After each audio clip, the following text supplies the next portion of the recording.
Sì, buongiorno a tutti i presenti da parte del Consiglio nazionale che qui rappresento, in particolare dal nostro Presidente Gianvito Graziano che purtroppo non poteva partecipare alla giornata odierna per problemi familiari. E un sentito ringraziamento ovviamente all'organizzazione dell'odierno congresso. Il tema della riduzione del rischio sismico, da sempre all'attenzione di studiosi e tecnici, risulta oggi ancora più di attualità alla luce dei più recenti eventi sismici che hanno colpito parte dei territori regionali dell'Emilia Romagna, della Lombardia e del Veneto. Anch'io voglio citare alcuni numeri, più volte ricordati anche in numerosi comunicati stampa fatti dal Consiglio nazionale. In Italia circa 3 milioni di persone abitano in zone ad alto rischio sismico, 21 milioni quelli che abitano in zone a rischio medio. Le zone ad elevato rischio sismico sono circa il 50% del territorio nazionale. I comuni potenzialmente interessati da un alto rischio sismico sono circa 720, quelli a rischio medio più di 2300. Gli edifici che si trovano in zone a rischio sismico sono un poco più di 6 milioni, le abitazioni sono più di 12 milioni. Il nostro è quindi un paese sismicamente vulnerabile, con edificati in larga parte ancora poco idonei a resistere bene a terremoti o ubicati in zone geologicamente poco idonee. Il 60% degli edifici italiani a prevalente uso residenziale è stato realizzato prima del 1971, mentre l'introduzione, l'abbiamo già sentito, lo sappiamo comunque, della prima legge sismica per le costruzioni in Italia del 74. E anche oggi, nella stessa giornata odierna, sarà forse un caso, ma credo sia assolutamente emblematico il fatto che in contemporanea alla giornata che ci vede qui riuniti, a Milano, nell'ambito di MADA Expo, Milano Architettura, Design e Edilizia, si sta svolgendo un convegno organizzato dallo stesso Consiglio nazionale con titolo La geologia nella prevenzione della pericolosità sismica del territorio, la microzonazione sismica. Pertanto è alta l'attenzione del mondo geologico e non solo geologico ai temi della conoscenza, quale fondamentale strumento di prevenzione del rischio sismico. Conoscenza che si affina, purtroppo, anche a seguito delle esperienze dirette dei più recenti eventi calamitosi. Si pensi ad esempio al terremoto dell'Aquila e a quello che ha poi colpito le vostre regioni il 20 maggio scorso. Per mettere in sicurezza il nostro Paese, la strada da perseguire non è soltanto quella, ancorché importantissima, degli interventi strutturali, ma è ancor prima quella degli studi della risposta sismica dei terreni. Occorre inibire l'edificazione in quelle aree dove questi studi dimostrano un effetto di amplificazione dell'intensità sismica. In tale contesto riveste un ruolo fondamentale, di primissimo piano, la microzonazione sismica del territorio, nei suoi vari livelli.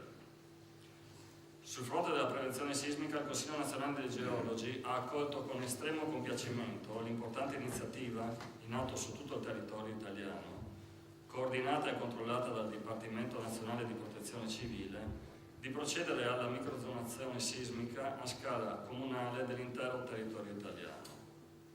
Tale progetto, per la prima volta organico ed organizzato a livello nazionale, grazie ai contributi del Fondo per la prevenzione del rischio sismico, in attuazione all'articolo 11 della legge 77 del 2009, permetterà infatti di conoscere quanto sia sismicamente pericoloso l'edificare nelle diverse zone e da quale diverso rischio siano soggetti i manufatti già esistenti.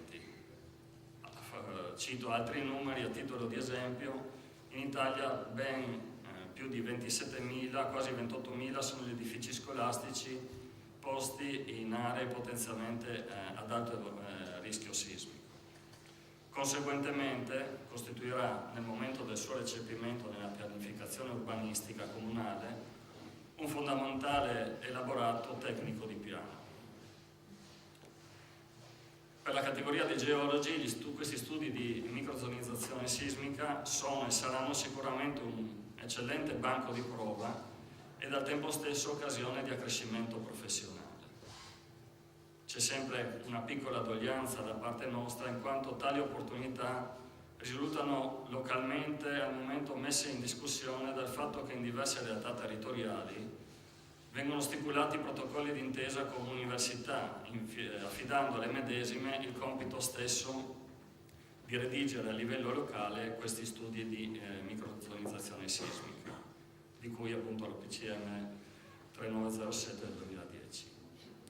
In questo senso, a riguardo, oltre a rimarcare la mancata occasione di crescita professionale per i colleghi liberi professionisti, sottolineo l'evidente lacuna in tal modo introdotta per quanto attiene all'assunzione delle responsabilità professionali in questo genere di studi. Attività in questo senso svolte da tecnici non sempre abilitati a svolgere questo genere di studi. Chiusa questa polemica, gli sforzi maggiori dovrebbero essere, a nostro giudizio, essere rivolti all'edificato esistente, attraverso una politica di lungo termine che tenga presente delle priorità, patrimonio storico e artistico, strutture pubbliche, eccetera, e non concentrarsi solamente sulle nuove edificazioni e da un nuovo consumo del territorio. In tal senso risulterebbe importante, è stato più volte ribadito dal Consiglio nazionale, anche l'istituzione del fascicolo di fabbricato, una sorta di libretto sanitario del fabbricato stesso che permetterebbe di valutare le reali condizioni del nostro immenso patrimonio immobiliare, che comprende edifici di grandissimo pregio storico e architettonico, che non possiamo permetterci di veder crollare. Sono molto breve, ricordo, è già stato citato in precedenza, l'importante accordo stipulato tra il Dipartimento Nazionale della Protezione Civile e il Consiglio Nazionale, già lo scorso anno, il 14 aprile del 2011, finalizzato a incentivare forme di collaborazione tra il Dipartimento stesso, il Consiglio dei Geologi e tutti i geologi, per il raggiungimento degli obiettivi di comune interesse nel campo della prevenzione, della mitigazione dei rischi naturali. E in tal senso, ricordo, sono stati predisposti 2 protocolli d'intesa per l'impiego dei geologi in emergenza, uno per il rischio sismico e uno per il rischio idrogeologico. Rinnovo i saluti da parte e il buon lavoro per la giornata odierna. Seguirò con interesse le previste sessioni tecniche. Grazie a tutti.